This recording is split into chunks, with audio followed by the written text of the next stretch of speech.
أما بعد فأعوذ بالله من الشيطان الرجيم.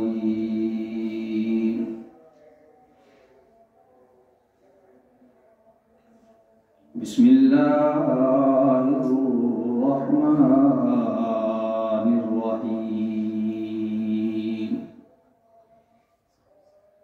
وقلنا يا آدم اسكن أنت وزوجك الجنة وكلا منها رغدا حيث شئتما ولا تقربا هذه الشجرة فتكونا من الظالمين.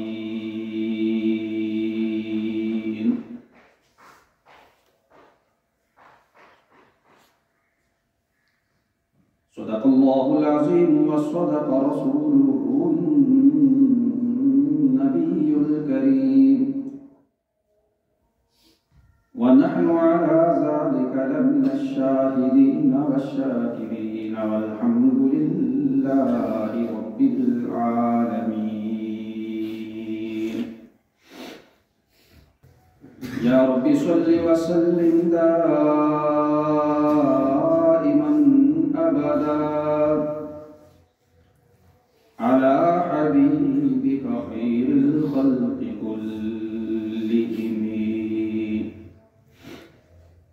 سبحان ربك رب العزة عما يصفون وسلام على المرسلين والحمد لله رب العالمين.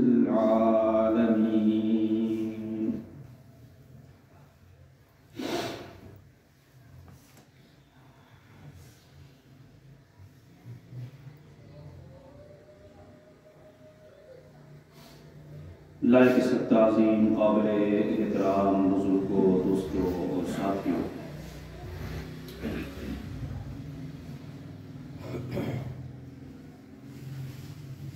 یہ جنوری سن 2023 اور نئے سال کا پہلا جمعہ ہے۔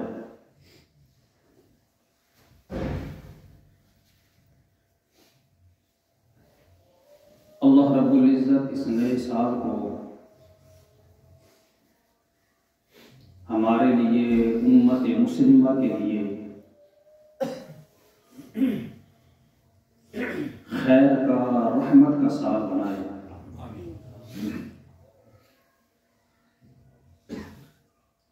اور تمام غیر مسلموں کے لیے ہدایت کا سال بنائے۔ گزشتہ سالوں میں ہم سے جو سستی ہوئی، اعمال میں غفلت ہوئی، گناہ ہوئے، نافرمانیاں ہوئیں، بدعمالیاں ہوئیں، اس سال میں اللہ رب العزت ہمیں ان تمام نافرمانیوں، گناہوں اور بدعمالیوں سے بچنے کی توفیق عطا فرمائے۔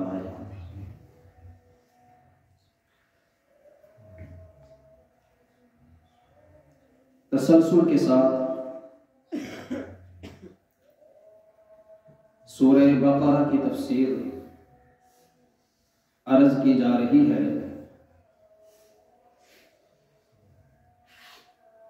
سورہ بقرہ کی آیت نمبر 35 میں نے آپ کے سامنے تلاوت کی ہے۔ اسی آیت کے ترجمہ و تفسیر کے متعلق انتہائی اختصار کے ساتھ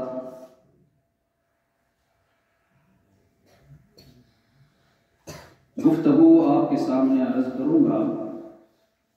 اللہ رب العزت سے دعا ہے، التجا ہے، درخواست ہے کہ وہ فرقہ واریت،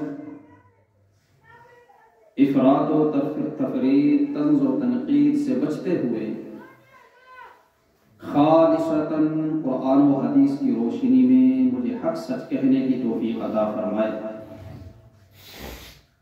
اور ہم سب کو قرآن سے لگاؤ، شوق، قرآن کو سمجھنے کا شوق اور قرآن کے مطابق زندگی گزارنے کی توفیق عطا فرمائے۔ اس سے قبل آیات میں یہ بیان ہو چکا ہے کہ اللہ رب العزت نے سیدنا آدم علیہ السلام کو اپنی نیابت اور خلافت عرضی کے لیے پیدا فرمایا۔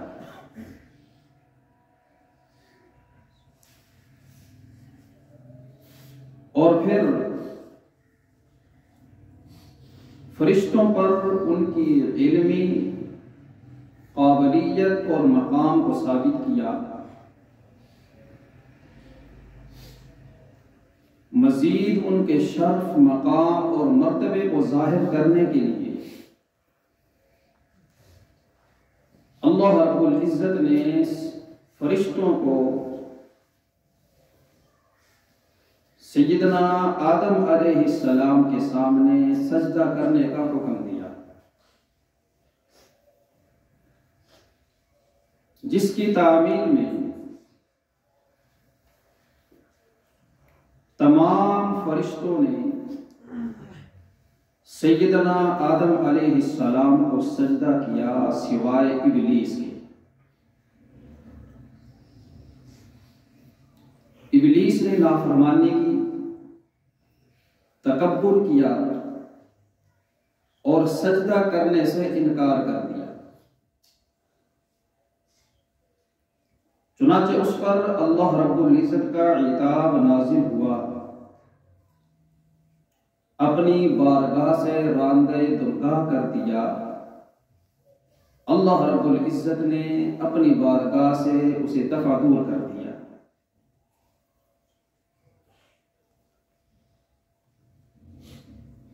تلاوت کردہ آیت میں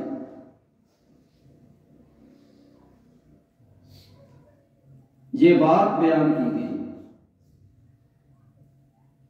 کہ پھر اللہ رب العزت سیدنا آدم علیہ السلام کی طرف متوجہ ہوئے اور سیدنا آدم علیہ السلام سے فرمایا کہ تم بھی اور تمہاری بیوی بھی جنت میں رہو، جہاں چاہو پھرو اور جہاں سے چاہو کھاؤ۔ چنانچہ الہ العالمین نے منظر کشی کی۔ رب کائنات نے فرمایا وَقُلْنَا يَا آدَمُ اسْكُنْ أَنْتَ وَزَوْجُكَ الْجَنَّةَ وَكُلَا مِنْهَا رَغَدًا حَيْثُ شِئْتُمَا وَلَا تَقْرَبَا هَٰذِهِ الشَّجَرَةَ فَتَكُونَا مِنَ الظَّالِمِينَ۔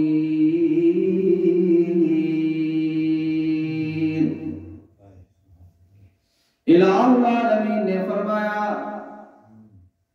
اور ہم نے حکم دیا یا آدم اسکن، اے آدم اسکن انت وزوجک الجنہ، تم بھی اور تمہاری بیوی بھی جنت میں رہو، جنت میں ٹھہر جاؤ، جنت میں قیام کرو۔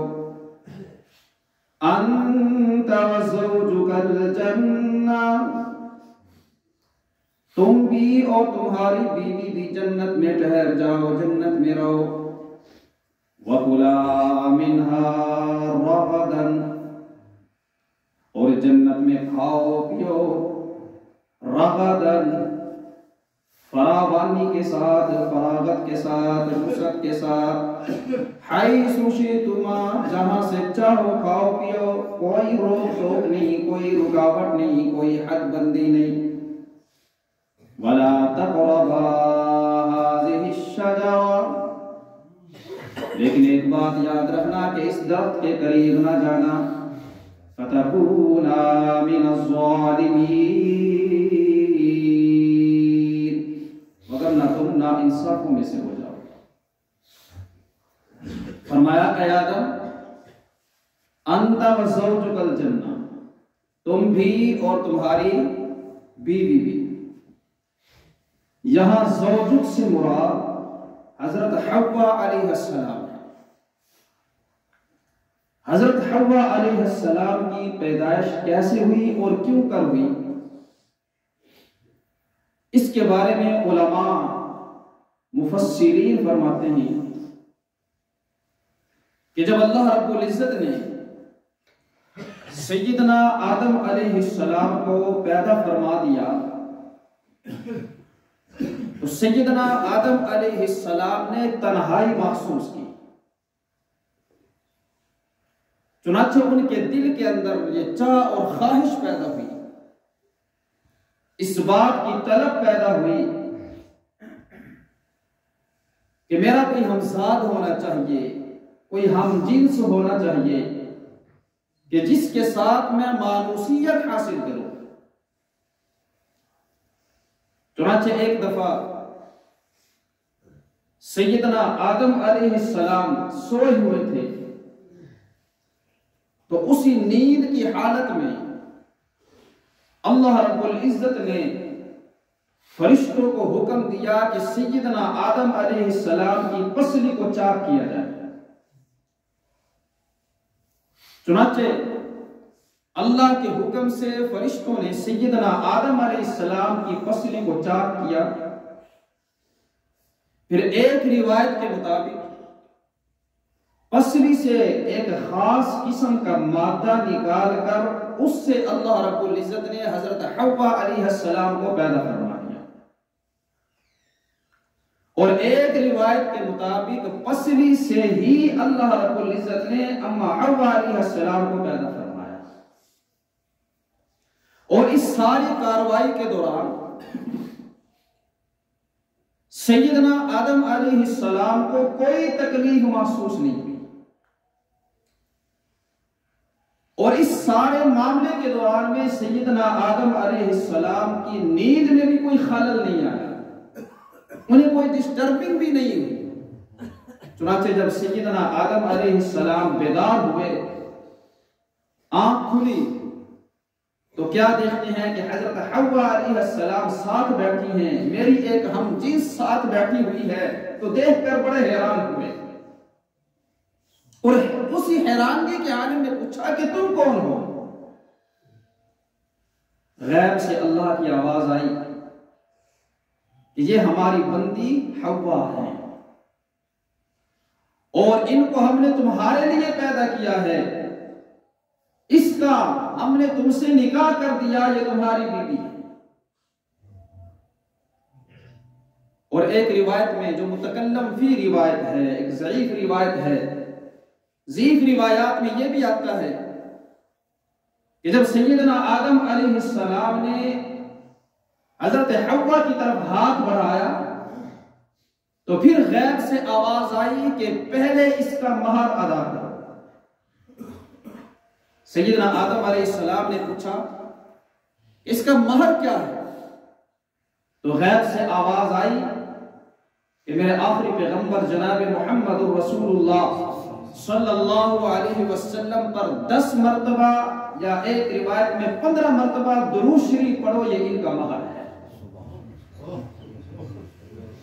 تو اس طریقے سے اللہ رب العزت نے حضرت حوا علیہ السلام کو پیدا فرمایا، تو فرمایا انت وزوجک الجنہ، تم بھی اور تمہاری بیوی بھی جنت میں رہو۔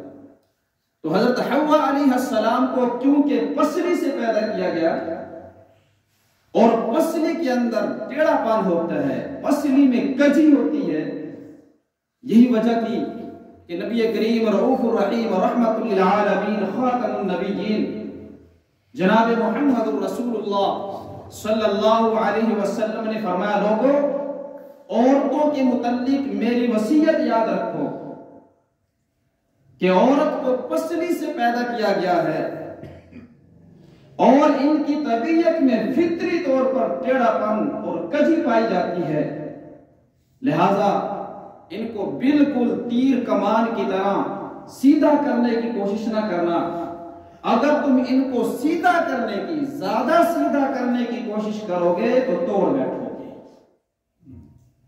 اور ان کا توڑنا کیا ہے؟ کوئی بندہ اگر یہ اس کوشش میں لگ جائے کہ یہ بالکل میرے مزاج کے مطابق 100% ہو جائے، میری سوچ کے مطابق ہو جائے، میرے مزاج کے مطابق ہو جائے، تو فرمایا توڑ بیٹھو گے۔ ان کا توڑنا یہ ہے کہ یا تو وہ ناراض ہو کے مائکے جا بیٹھے گی، یا جو ہے طلاق ہو جائے گی، خلا لے لے گی، اور اگر تعلق برقرار بھی رہا تو میاں بیوی کے درمیان جو محبت والا تعلق ہوتا ہے اس محبت والے تعلق کو توڑ بیٹھو، آپس میں دل نہیں مل رہے ہیں۔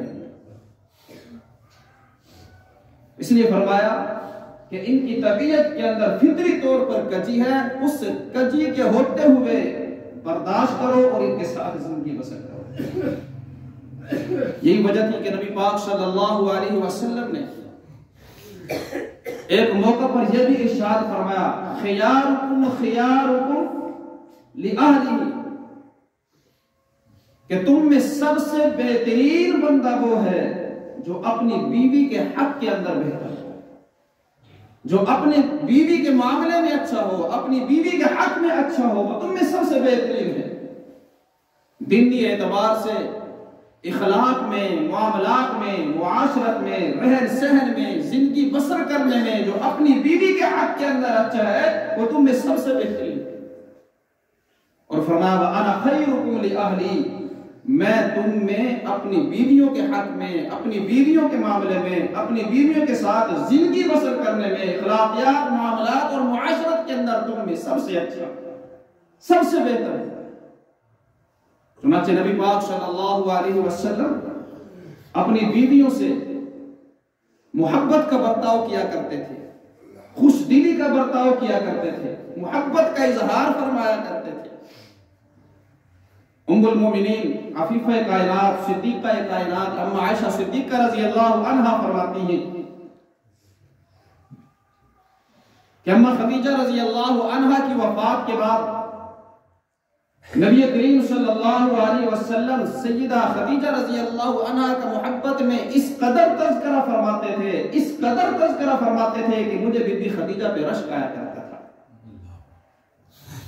کہ وہ کیسی خوش قسمت عورت تھی، کیسی خوش قسمت بیوی تھی کہ جن کے دنیا سے پردہ فرما جانے کے بعد، دنیا سے چلے جانے کے بعد بھی نبی پاک صلی اللہ علیہ وسلم کتنی محبت سے ان کا تذکرہ فرماتے ہیں۔ بیویوں کا خیال رکھنا، یہی وجہ ہے نبی پاک صلی اللہ علیہ وسلم نے ایک حدیث میں یہ بھی فرمایا کہ وہ عورت کہ جو اس حال میں دنیا سے جائے کہ اس کا شوہر اس سے راضی تھا، اس کا شوہر اس سے خوش تھا، وہ عورت جنتی ہے۔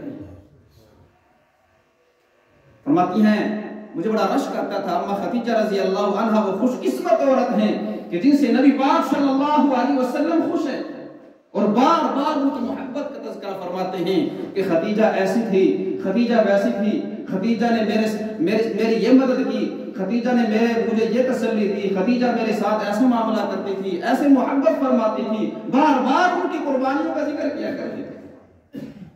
اور پھر محبت کا یہ اظہار تھا کہ عائشہ صدیقہ رضی اللہ عنہ فرماتی ہیں کہ جب نبی کریم صلی اللہ علیہ وسلم کے گھر میں کوئی جانور ذبح ہوتا، کوئی بکری ذبح ہوتی، تو جب اس کا گوشت بنایا جاتا تو نبی کریم صلی اللہ علیہ وسلم اس جانور کا گوشت سب سے پہلے بی بی خدیجہ رضی اللہ عنہا کی سہیلیوں کے گھر میں بھیجا کرتے تھے۔ یہ بیوی سے محبت کا اظہار تھا کہ بیوی کے جو متعلقین تھے، بیوی سے جو ملنے ملانے والے تھے، ان کا اس طریقے سے خیال رکھتے تھے یہ میری بیوی کے تعلق والے ہیں، یہ میری بیوی سے ملنے ملانے والے ہیں، یہ میری بیوی کی سہیلیاں ہیں۔ اور اما عائشہ صدیقہ رضی اللہ عنہا سے حضور کیسی محبت فرماتے تھے۔ ایک دفعہ پانی پی رہی ہیں، ایک پیالے سے پانی پی رہی ہیں، نبی پاک صلی اللہ علیہ وسلم نے آپ کو پانی پیتے ہوئے دیکھا، حضور نے فرمایا عائشہ میرے لیے بھی پانی بچا دینا۔ اب حضور کو پانی کی کمی نہیں تھی، حضور چاہتے تو صحابہ کرام رضوان اللہ علیہ مجمعین میٹھے پانی کے مشکیزوں کے ڈھیر لگا دیتے، پانی کی نہریں جاری کر دیتے، پانی کی کمی نہیں تھی، مگر محبت اظہار مانگتی ہے۔ خالی دل میں رکھنا اور اس کو ظاہر نہ کرنا یہ کوئی محبت نہیں ہوا کرتی، محبت اظہار مانگتی ہے۔ محبت کو ظاہر کرنا چاہیے کہ ہمیں جس سے محبت ہو اس کے سامنے اظہار بھی کرے۔ ایک صحابی نبی پاک صلی اللہ علیہ وسلم کے پاس بیٹھے ہوئے تھے کہ ایک آدمی وہاں سے گزرا، حضور نے بیٹھے ہوئے صحابی سے پوچھا، اس آدمی کے متعلق پوچھا، صحابی نے عرض کیا رسول اللہ صلی اللہ علیہ وسلم میں اس سے محبت کرتا ہوں، میرا اس سے محبت کا تعلق ہے، محبت کا معاملہ ہے۔ فرمایا کہ تم جو اس سے محبت کرتے ہو تمہاری محبت کا کیا اسے پتا ہے؟ عرض کیا رسول اللہ صلی اللہ علیہ وسلم نہیں، اسے نہیں پتا، میرے دل میں اس کے لیے محبت ہے مگر اس محبت کا اسے علم نہیں ہے۔ حضور نے فرمایا کہ جاؤ اس کو جا کر بتاؤ کہ میں تم سے محبت کرتا ہوں۔ چنانچہ وہ صحابی اٹھے اور جا کر کے اور کہا اللہ کی قسم میں آپ سے محبت کرتا ہوں۔ جب محبت ہو تو پھر محبت کا اظہار بھی ہونا چاہیے، اپنے عمل سے، اپنے قول سے، اپنے فعل سے محبت کا اظہار کرنا چاہیے۔ آج اللہ معاف فرمائے، ہم اپنی بیویوں سے ساری باتیں کہہ سکتے ہیں، ان کو گالیاں نکال سکتے ہیں، ان پہ نکتہ چینی کر سکتے ہیں، طنز و تنقید کر سکتے ہیں، ان کو برا بھلا کہہ سکتے ہیں، یہ سب کچھ کہتے ہوئے ہمیں نہ جھجک آتی ہے، نہ شرم آتی ہے، نہ حیا آتی ہے، مگر محبت کا اظہار کرتے ہوئے، محبت کا کوئی بول بولتے ہوئے ہمیں شرم اور حیا اڑ جاتی ہے، پھر ہمیں جھجک آتی ہے۔ نبی کریم صلی اللہ علیہ وسلم اپنی بیویوں سے محبت کا اظہار فرمایا کرتے ہیں۔ فرمایا عائشہ میرے لیے بھی پانی بچا دینا، اور پھر ام المومنین ام عائشہ صدیقہ رضی اللہ عنہا نے پانی بچایا اور نبی پاک صلی اللہ علیہ وسلم کی بارگاہ میں پیش کیا۔ اب برکتیں تو حضور کے ساتھ تھیں، برکتیں تو حضور کے جھوٹے میں ہیں، مگر حضور بیوی سے فرما رہے ہیں کہ اپنا جھوٹا مجھے دے دو۔ آج اللہ معاف فرمائے ہمارے گھروں میں کیا ہے؟ بیوی کا جھوٹا نہیں پینا، نہیں ہے جنن نہ دیمی، یہ شوہر کو نہ دینا، بیوی نے جھوٹا کر دیا وہ شوہر کو نہیں دے سکتے، ایسا ہوتا ہے کہ نہیں ہوتا؟ شوہر آر محسوس کرتے ہیں، ہماری عورتیں منع کرتی ہیں اس بات سے کہ اپنا جھوٹا کر کے نہیں دینا۔ برکتیں میرے حضور کے ساتھ تھیں مگر آپ بیوی کا جھوٹا مانگ رہے ہیں۔ آپ نے دیا، آپ نے پیالہ پکڑا اور پھر پوچھا عائشہ تم نے کہاں سے پیا ہے، کہاں سے پیا ہے؟ ام المومنین ام عائشہ صدیقہ رضی اللہ عنہا نے جگہ بتائی کہ میں نے اس جگہ سے ہونٹ لگا کر پانی پیا ہے۔ پھر نبی پاک صلی اللہ علیہ وسلم نے اپنے لب مبارک اسی جگہ پر رکھے اور وہیں سے پانی پیا۔ یہ سب کچھ کیوں کیا؟ اس کی ضرورت کیوں تھی؟ یہ محبت کا اظہار تھا، اپنی بیوی کو بتانا چاہ رہے تھے کہ مجھے تم سے محبت ہے۔ اور ایک حدیث میں تو یہ بھی آتا ہے کہ ایک دفعہ ام المومنین ام عائشہ صدیقہ رضی اللہ عنہا نے نبی کریم صلی اللہ علیہ وسلم سے پوچھ دیا یا رسول اللہ صلی اللہ علیہ وسلم آپ کو مجھ سے کیسی محبت ہے، یعنی کتنی مضبوط محبت ہے؟ اللہ کے نبی علیہ السلام نے فرمایا کہ رسی کی گیرہ سے بھی زیادہ مضبوط محبت ہے۔ ایسی محبت فرماتے تھے۔ اور ایک دفعہ ام المومنین ام عائشہ رضی اللہ عنہا فرماتی ہیں کہ میں ہڈی والا گوشت کھا رہی تھی، ہڈی والا گوشت۔ حضور کی نظر پڑی، نبی پاک صلی اللہ علیہ وسلم نے فرمایا عائشہ میرے لیے بھی چھوڑنا، حالانکہ اور لیا جا سکتا تھا، یوں بھی کہا جا سکتا تھا عائشہ ہنڈیاں بھی سے مجھے بھی ڈال کے دے دے، یہ کھانا مجھے بھی دے دے۔ فرمایا کہ نہیں، جو کھا رہی ہو میرے لیے بھی بچانا۔ عائشہ رضی اللہ عنہ فرماتی ہیں کہ میں نے وہ ہڈی والا گوشت بچا کر نبی پاک صلی اللہ علیہ وسلم کی بارگاہ میں پیش کیا، اور پھر حضور صلی اللہ علیہ وسلم نے مجھ سے پوچھا عائشہ کہاں سے نوچ کر کھایا ہے، کہاں سے نوچ کر کھایا ہے؟ میں نے وہ جگہ بتائی، پھر حضور صلی اللہ علیہ وسلم نے اسی جگہ سے گوشت کو نوچ کر کھایا۔ یہ کیا تھی؟ یہ بیوی سے محبت کا اظہار تھا۔ آج ہمیں شرم آتی ہے، جھجک آتی ہے، اور بیویوں کی جو ہے وہ کیسا خیال کرتے تھے، کیسی دلجوئی فرماتے تھے، ان کی دلچسپیوں کا کیسا خیال رکھتے تھے۔ اما عائشہ رضی اللہ عنہ فرماتی ہیں کہ ایک دفعہ ایک سفر سے ہم واپس آ رہے تھے، ایک پرفضا مقام پر، ایک سرسبز مقام پر ہم نے پڑاؤ ڈالا۔ وہاں سے نبی پاک صلی اللہ علیہ وسلم جب روانہ ہونے لگے تو صحابہ کرام رضوان اللہ علیہ مجمعین کے قافلے کو آگے روانہ کر دیا، اور پھر حضور نے مجھ سے فرمایا آؤ عائشہ تمہارے ساتھ دوڑ لگاتے ہیں۔ حضور ہے اپنی بیوی کے ساتھ دوڑ لگا رہے، فرماتے صحابہ آگے چلے گئے اور حضور علیہ السلام نے میرے ساتھ دوڑ لگائی، اور اس دوڑ کے اندر میں جیت گئی۔ فرماتی ہیں کہ میں حضور سے جیت گئی۔ میں یہ کہتا ہوں کہ جیتی نہیں تھے، حضور نے بیوی کو خوش کرنے کے لیے جیتنے دیا، آگے بڑھنے دیا۔ جیسے ہم بچوں کے ساتھ بسا اوقات معاملہ کرتے ہیں، بچوں کے ساتھ بھاگتے ہیں، بچوں کے ساتھ کھیلتے ہیں، بچوں کے ساتھ دوڑ لگاتے ہیں، تو ان کو خوش کرنے کے لیے، ان کی دل لگی کے لیے ہم بچے کو جیتنے دیتے ہیں۔ تو فرمایا میں جیت گئی۔ کچھ عرصے کے بعد پھر وہیں سے گزر ہوا۔ یہ نبی پاک صلی اللہ علیہ وسلم کی عادت مبارکہ تھی کہ جب آپ لمبے سفر پہ جاتے تو کسی نہ کسی بیوی کو اپنے ساتھ لے کے جایا کرتے تھے۔ قرآن اندازی ہوتی اور جس بیوی کے نام پہ قرآن نکل آتا اس بیوی کو اپنے ساتھ لے کر جایا کرتے تھے۔ فرماتی ایک دفعہ پھر میں آپ کے ساتھ تھی، پھر وہی مقام آیا، حضور نے پھر مجھے فرمایا کہ چلو آئے دوڑ لگاتے ہیں۔ صحابہ کرام کو آگے روانہ کیا۔ فرماتی ہے ان دنوں میں تھوڑی فربہ ہو گئی تھی، تھوڑی موٹی ہو گئی تھی، چنانچہ میں نے نبی پاک صلی اللہ علیہ وسلم کے ساتھ دوڑ لگائی تو پھر حضور جیت گئے، اور پھر حضور نے فرمایا عائشہ یہ تمہاری پہلی جیت کا بدلہ ہو گیا، اب میچ برابر ہو گیا۔ ایسے دل لگی فرمایا کرتے تھے، دلچسپیوں کا خیال رکھا کرتے تھے۔ اور جب گھر آتے اما عائشہ صدیقہ رضی اللہ عنہ فرماتی ہیں کہ نبی پاک صلی اللہ علیہ وسلم گھر کے کام کاج میں ہماری مدد کیا کرتے تھے، گھریلو کام کاج کے اندر ہماری مدد کرتے تھے، ہمارے کاموں کے اندر شریک ہو جایا کرتے تھے۔ آج اللہ معاف فرمائے، میرے جیسے جب گھر کے اندر داخل ہوتے ہیں تو وہ جتنی محبتیں ہوتی ہیں، وہ جتنی اخلاقیات ہوتی ہیں، اور وہ جتنی بشاشت ہوتی ہے، وہ ساری کی ساری دروازے سے باہر رکھ کے اور منہ کے اوپر 12 بجا کے گھر میں داخل ہوتے ہیں، غصہ لے کر گھر میں داخل ہوتے ہیں، اور پھر ایسے چودھری بن کے بیٹھتے ہیں لات رکھ کے کہ بھئی کسی کام کو ہاتھ لگانا یہ میری شان کے خلاف ہے، جی میں مصروف پڑا، میرے اوپر ذمہ داریاں بہت ہیں، میں مرد ہوں، مجھے مرد بنایا ہے، میری مردانگی کا تقاضا ہے کہ میں چمچ میں اٹھا کے نہ رکھوں۔ نبی پاک صلی اللہ علیہ وسلم سے زیادہ کوئی بندہ مصروف نہیں تھا، نبی پاک صلی اللہ علیہ وسلم سے زیادہ کسی کی ذمہ داری نہیں ہے، اور نبی پاک صلی اللہ علیہ وسلم سے زیادہ کسی کو تھکاوٹ نہیں ہوا کرتی تھی۔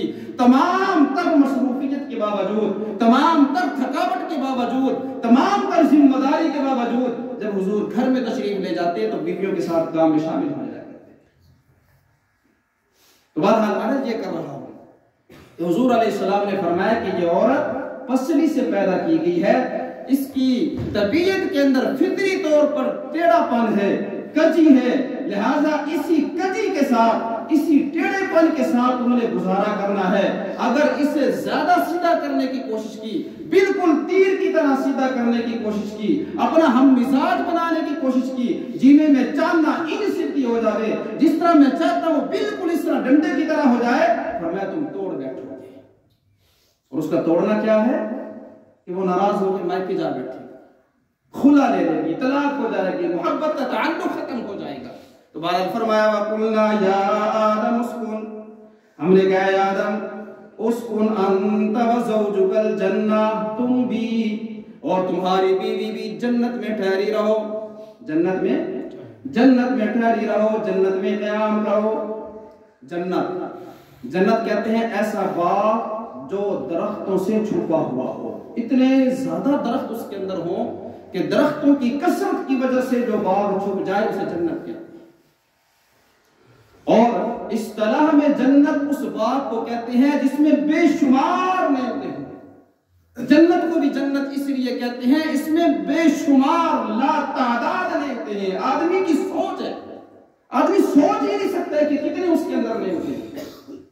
الہ العالمین نے فرمایا آدم اسکن انت وزوجک الجنہ وَكُلَا مِنْهَا رَغَدًا، جنت میں جاؤ، جنت میں ٹھہر جاؤ، تم بھی تمہاری بیوی بھی، وَكُلَا مِنْهَا، اور اس میں کھاؤ پیو، رَغَدًا، فراوانی کے ساتھ، وسعت کے ساتھ، فراغت کے ساتھ، کوئی روک ٹوک نہیں، کوئی رکاوٹ نہیں، کوئی حد بندی نہیں، ہر چیز کھا سکتے ہو، حیث شئتما، جہاں چاہے جاؤ۔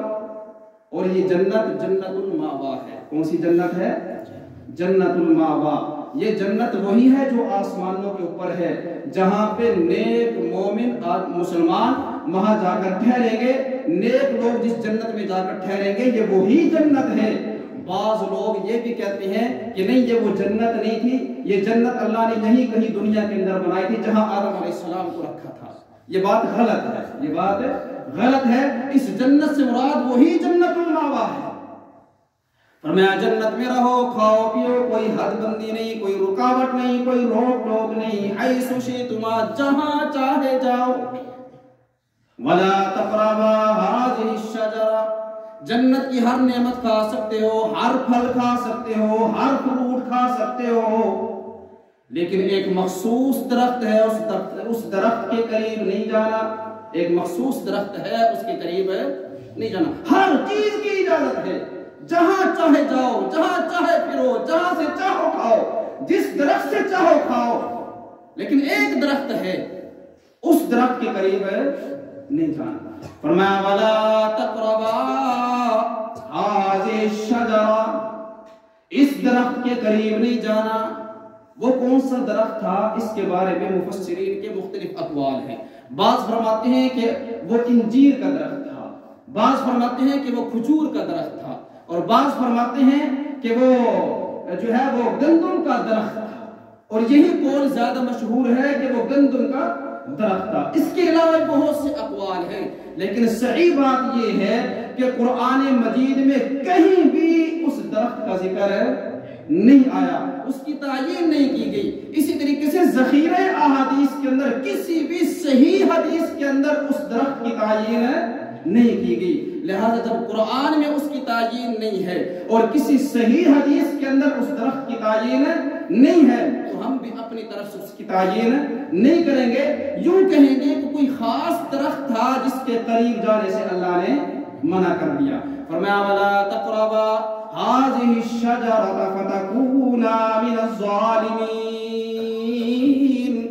اس درخت کے قریب نہ جانا مگر نا انصافوں میں سے ہو جاؤ گے، مگر نا انصافوں میں سے ہو جاؤ گے۔ ایک مخصوص درخت کی طرف اشارہ کر دیا۔ انسان کی طبیعت کے اندر ایک کمزوری ہے، الانسان حریص علی ما منع، اس کی کمزوری یہ ہے کہ جس چیز سے اسے روکا جائے اسی کی طرف بڑھتا ہے، جس چیز سے روکا جائے اسی کی طرف مائل ہوتا ہے۔ یہ انسان کی طبیعت کی کمزوری ہے کہ جس چیز سے روکیں گے اسی کی طرف جائے گا۔ اب سیدنا آدم علیہ السلام کے لیے بے شمار نعمتیں تھیں، پوری جنت سیدنا آدم علیہ السلام کے لیے ہے، یہ بھی کھا سکتے ہو، یہ بھی کھا سکتے ہو، یہ بھی کھا سکتے ہو، یہ نعمتیں بھی تمہارے لیے ہیں، یہ نعمتیں بھی تمہارے لیے، صرف ایک چیز سے روکا۔ اسی طریقے سے دنیا کے اندر آپ دیکھیں کہ اللہ رب العزت نے چند گنی چونی چیزیں ہیں جو محرمات اور ممنوعات ہیں، چند گنی چونی چیزوں سے روکا ہے کہ یہ نہیں کر، باقی تمام چیزوں کی اجازت دی ہے۔ یہ اختیار کر سکتے ہو، یہ بھی کر سکتے ہو، یہ بھی کر سکتے ہو، یہ بھی کھا سکتے ہو، یہ بھی کھا سکتے ہو، یہ بھی کہہ سکتے ہو، یہ بھی بول سکتے ہو، ہر چیز کی اجازت دی ہے۔ چند ممنوعات ہیں، چند محرمات ہیں، فرمایا کہ بس ان کو اختیار نہیں کرنا۔ فرمایا آنکھ ہے نا، دیکھنے کی صلاحیت دی ہے، ہر چیز دیکھ سکتے ہو، آسمان کو دیکھو، چاند ستاروں کو دیکھو، حجر شجر نباتات و جمادات کو دیکھو، اللہ کی قدرت کو دیکھو، اللہ کی قدرت کے نظاروں کو دیکھو، اپنے ماں باپ کو دیکھو، بہن بھائیوں کو دیکھو، اپنی محرم عورتوں کو دیکھو، ہر چیز دیکھ سکتے ہو، صرف غیر محرم کو نہیں دیکھنا۔ یہ پابندی لگا دی۔ کانوں سے ہر چیز سن سکتے ہو، برائی کو نہیں سننا، زبان سے ہر بول سکتے ہو، لیکن بری بات نہیں بولنی، ہر چیز کھا سکتے ہو، چند حرام چیزیں ہیں ان کو کھا نہیں سکتے. تو چند گنی چنی چیزیں ہیں جو ممنوعات ہیں، جو محرمات ہیں، جن سے منع کیا ہے، لیکن انسان کی طبیعت ایسی ہے کہ جس چیز سے روکا جاتا ہے اسی کی طرف مائل ہوتا ہے.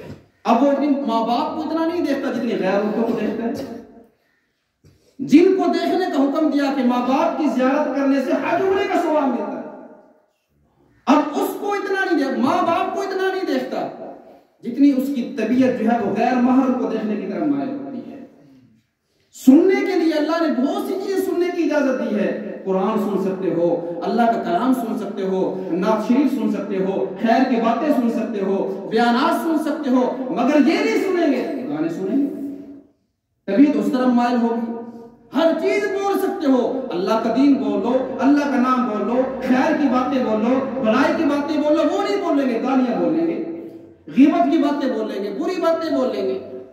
انسان کی طبیعت اس طرح مائل ہوتی ہے جس چیز سے الانسان حریص علی ما منع، کہ جس سے روکا جائے اسی کی طرف انسان کی طبیعت مائل ہوتی ہے. تو سیدنا آدم علیہ السلام کے لیے فرمایا بے شمار نعمتیں ہیں، جنت کی ساری نعمتیں تمہارے لیے ہیں، جہاں سے چاہو کھاؤ، کوئی روک ٹوک نہیں، کوئی حد بندی نہیں، لیکن اس درخت کے قریب نہ جائے. اب ہوا کیا؟ وہی معاملہ ہوا کہ سیدنا آدم علیہ السلام کی طبیعت اسی درخت کی طرف کیا ہو گئی؟ مائل ہوئی. کیسے مائل ہوئی، کس طریقے سے آپ کو پھسلایا گیا، اس کی انشاءاللہ مکمل تفسیر جو ہے وہ اگلے جمعے کے اندر بیان کریں گے. جو کچھ بیان ہوا اللہ اپنی بات کا قبول فرمائے.